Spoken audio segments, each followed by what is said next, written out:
I'm a brilliant person. Unlike my sister, I'd rather not be seen with my failure sister.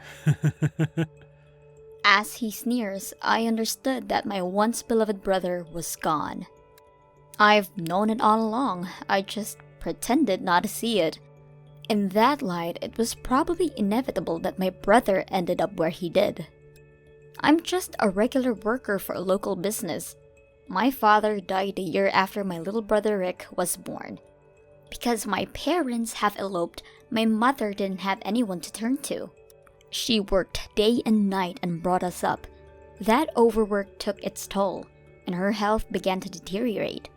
By the time I graduated from junior high, she was no longer able to work as before. Watching my mother like that, I decided to get a job rather than go to high school. My mother told me, "You don't have to do this. If you want to go to school, we can manage the money." With your condition and Rick, there's no other way.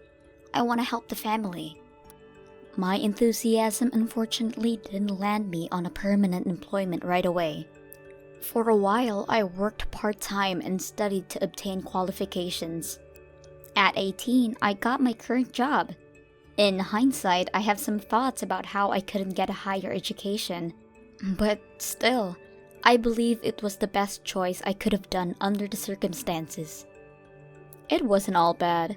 My efforts somewhat stabilized financially. My mother's health improved and Rick went to university.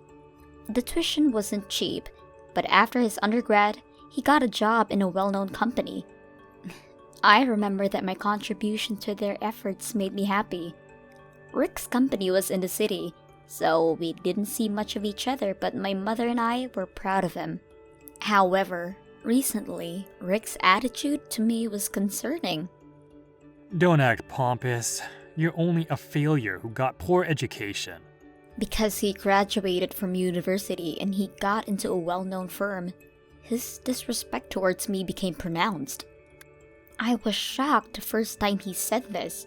Mother tried to tolerate his actions with no luck. She's a failure, and that's a fact.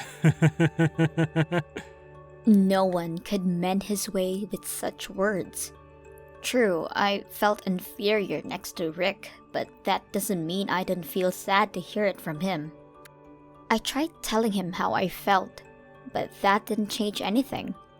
It even made me wonder if he was like that to anyone. A lot of times I couldn't be there for him. We were both busy in our own ways. Him being a student and I working full-time. I couldn't help but feel that it was my fault that he would lash out at me. I'm getting married. It was then when Rick suddenly came home and surprised Mother and me with the announcement. He didn't seem at all fazed by it. Rick never really talked about himself. So, of course, we never knew he had a girlfriend.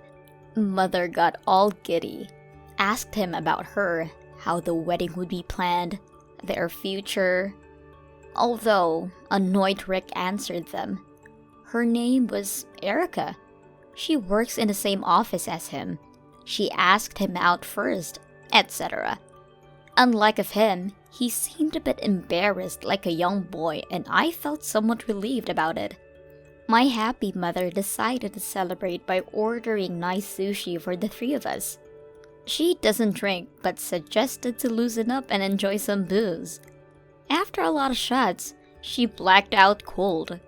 Although sober Rick seemed tired as he was leaving, he said to me, Tell Mom that the wedding invitations will go out soon.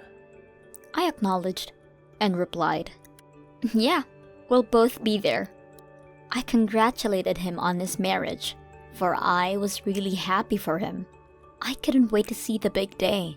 My brother, though, had a different thought. I'm only inviting Mom. He was irritated as he said this.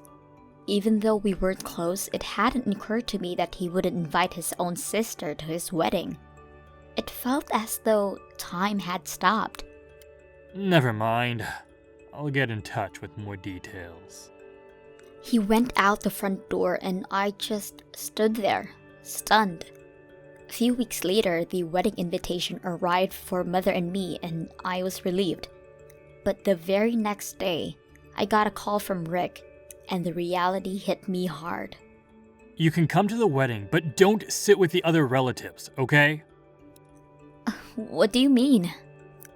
I've told you many times before. I don't want people to know that I'm related to a failure. My supervisor would be there at the venue. I have a reputation to uphold. I was to sit far away from my mother. Of course, I needed to look my best for the big event, and I wasn't to talk with other family members. I couldn't believe my ears. I was angry and confused simultaneously. If you can't agree to my terms, I can't have you at the wedding. I'll give you some time to think, but think fast. He hung up the phone after the one-sided comment. My first thought was, screw you. I'm your only sister that cared for and nourished you.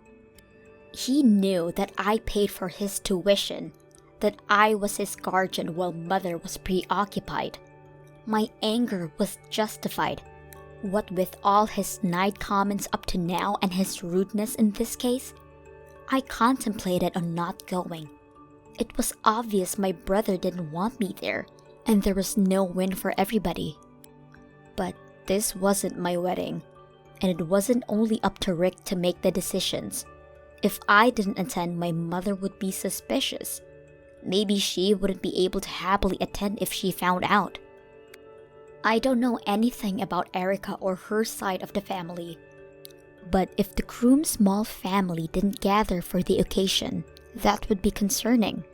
Compared to that, me repressing my thoughts and attending the wedding as a total stranger seemed like a better solution. Rick felt more like a son than a brother anyway, and being able to be there for him wasn't any worse than not going at all. I obliged to his terms, in which he replied casually, If you say so.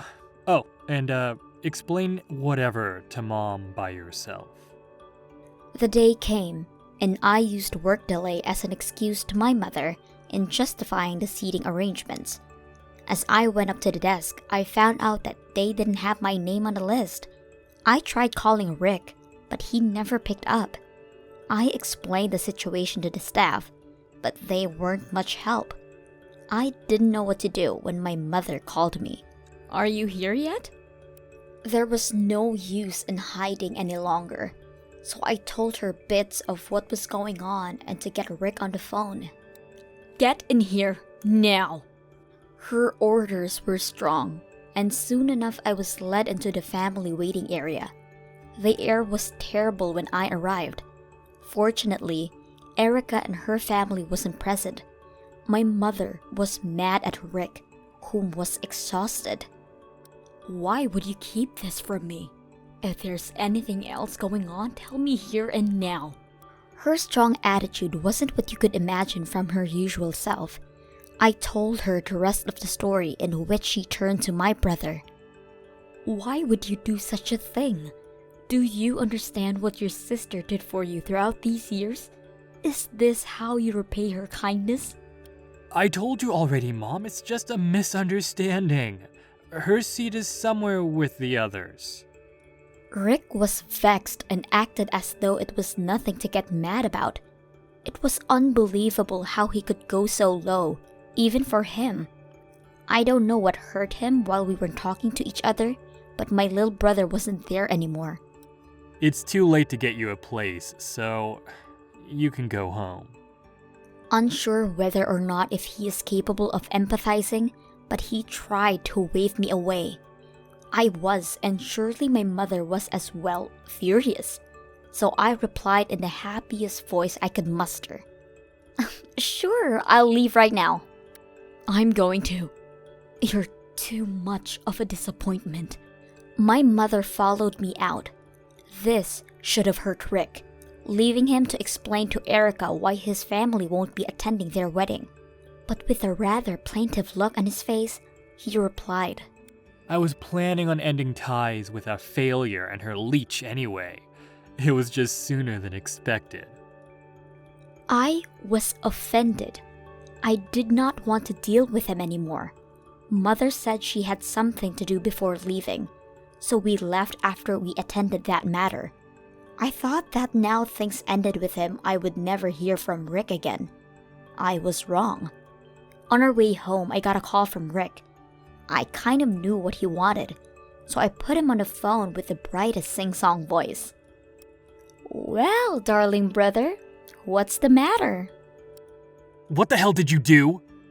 He didn't seem happy to hear me. If not, more aggravated.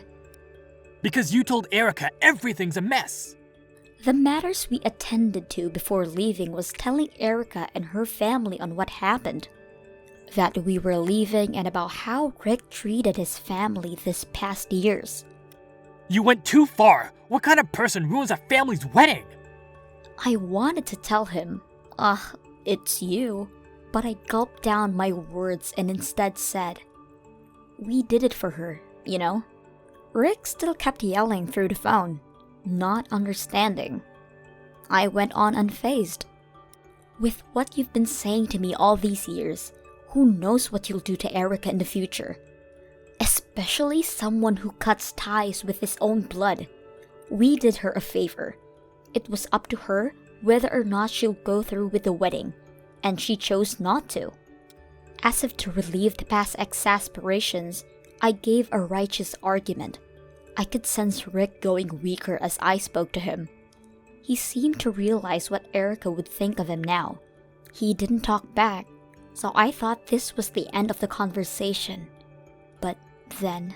I can't cancel the wedding. My supervisor's here. Saya, do something. It was the weakest moment of Rick that I've seen. It was as if we were back in time, when he was just a child following me around like a duckling. But it was none other than Rick who crushed my memories. To him, what was given by others was his right, and he threw it away when it became unvaluable. Even though I was his sister, I wasn't a kind enough person to help someone like that. So with my best smile that day, I spat at him. "Why don't you do something yourself if you're so brilliant, unlike your failure of a sister?" I hung up on him and turned off my cell. We heard that the aftermath was terrible. Erica canceled the wedding, apologized and explained to everyone who came, then stormed off. Rick was blamed by all who attended, and the engagement was off. Rumors spread to his friends and colleagues, lost his place at work, and ultimately quit. It's said that he's doing odd jobs to survive. Feeling some guilt, Mother and I went to apologize to Erica and her family, but instead, they thanked us for informing them. I, for one, finally let go all those feelings against Rick and living happily in my hometown with my mother.